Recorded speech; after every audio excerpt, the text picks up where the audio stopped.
Hey, I'm Abe, and today we're going to talk about personal investing, and more specifically, the question that I get a lot, which is, what should I invest in? Now, this is an incredibly difficult question to answer because there is no one correct answer that's right for everybody. Usually, the question comes in a little bit more of a roundabout way. Usually it's, I finally saved some money. I want to invest. I want to take advantage of all that compounding interest that you told me about. Sounds great. How do I do it? Where do I put my money? There are aspects of that decision that are personal to you and your character. And there are also decisions and information based on the market, based on general investing best practices and things like that. So to start with, let's look at one of those you factors, one of those things that are personal to you. Specifically, let's talk about your risk tolerance or your aversion to risk. Now, this is something that only you can really discern or decide for yourself, and it'll influence and help categorize what investments you should be considering and what investments you should perhaps be ignoring. In some ways, this is quite personal. Some people are just very comfortable taking on large amounts of risk, whether it's with money or with driving a motorcycle off a cliff or jumping, skiing, or all kinds of different things. And other people are a little bit more conservative. And there is no right and wrong. It's just different aspects of our character. This all falls under the umbrella that is already who you are and what your personality sets you up for. It's understandable that with personal investing and retirement planning, that there's a lot at stake here. And so people can become nervous about making decisions that have that big of an implication on the rest of their life. To take a step back from the emotional part of it. So once we've sort of understood our own basic risk tolerance, if you can take a step back, understanding that that will have some impact and some influence on your decisions, there are a couple ways to consider risk and how open to it you should be, at least in some ways. So one aspect of it is your age. Now, this isn't to say that young people are just far riskier than older people, but there is some aspect to it that the younger you are, first off, you have a far higher earning potential over time than if you were 30 years older. So if you are right at the beginning of your career, you literally have your entire career ahead of you to earn money and to put money away and to save. Whereas if you are near the end of your career, the decisions that you make with your investments can drastically impact your retirement. So if you lose 50% of your retirement planning at the age of 25, you're probably fine, right? There's nothing that will impact you. You have another 40 years of earning income that you can then put away and invest. And that's a great security blanket. Whereas if you are 5 years from retirement and you lose half of your retirement savings, now you've got a real problem because you really only have 5 years to earn more money, 5 years to save, and to try to build that back up. So first off is the earning potential that you have at any given point in your life.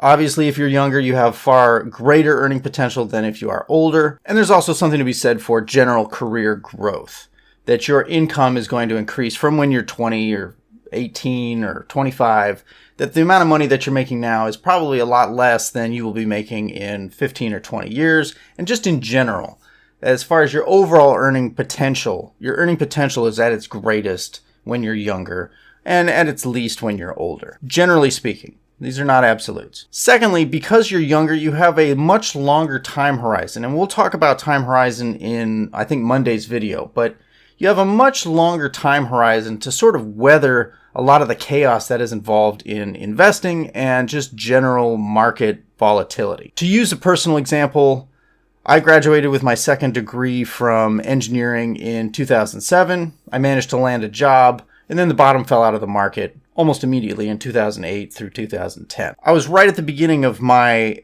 career as an engineer, and so even though I had some things invested and the value of all of my investments and all of my savings up until that point in my life took a major hit, like 30 to 50%, I still had, before I needed to retire, I still had a long time, we're talking 30 plus years, for the market to recover, which it did by 2012 to 2015. And the length of that time frame allowed that risk or that the impact of that volatility or that downfall to have just be a blip on the radar of my overall lifetime of savings and investing. Secondly is your wealth level. So if you have $30,000 saved up and you're right before retirement, and you lose half of that, you lost $15,000. That is huge. That is going to have a drastic impact on your lifestyle, on your life, on how you are able to live over the foreseeable future. Whereas if you have $300 million and you lose half of that, you still have $150 million. Does it suck that you lost $150 million? Yes, of course it does. Nobody likes losing money, especially in large quantities. But you still have $150 million. You're probably not going to have to sell your house. You're probably, your life is not going to change drastically in any meaningful way. You're still going to be able to eat just fine. Your shelter is just going to be okay. And everything is cool, right? If you have more money, it allows you to be a little bit riskier in your investment choices and to gamble a little bit, so to speak, with at least a small amount of your money, if not a larger portion of it, because really, if you have, the more you have, the more buffer you have between you and, whatever you're afraid of befalling you, whether it's poverty or losing your car or whatever the aspect is. So those are a couple things that really influence your risk aversion. And on top of that is the umbrella of how you feel personally about risk and about investing and the potential of not being in complete control over what your money does and what your investments, how they perform essentially over the coming years. Another key aspect of it, which we talked about, is the time horizon. We'll get into that on Monday. But for now, start to think about how you feel about risk, how you feel about how much time you have to save, how much time before you need the money, and how much money you have right now, and what that would look like if the value of it decreased significantly. And you can do some assessment by looking back historically and see, if you're thinking that you want to invest in X, what did X do during some of those big downturns that we've experienced over the last 10 and 20 years?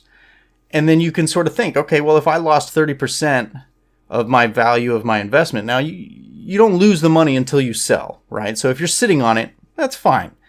But if you were looking at your overall retirement savings and it dropped by 30% over the course of a month, would you feel like you were totally wrecked, that your life was ruined? Or, these are questions that you need to ask. How would you feel? And once you've considered that, and once you feel like you understand how comfortable you are with the risks associated, then we can start talking about what the time horizons are, what some of these riskier investments are, and whether they're worth considering or pursuing, and a lot of other things. So for now, let's just think about risk aversion and risk tolerance.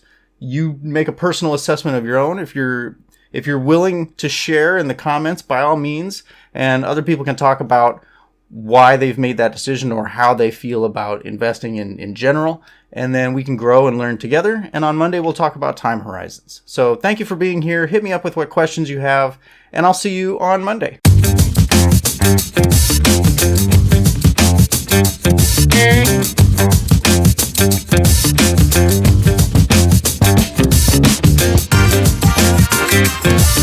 right back.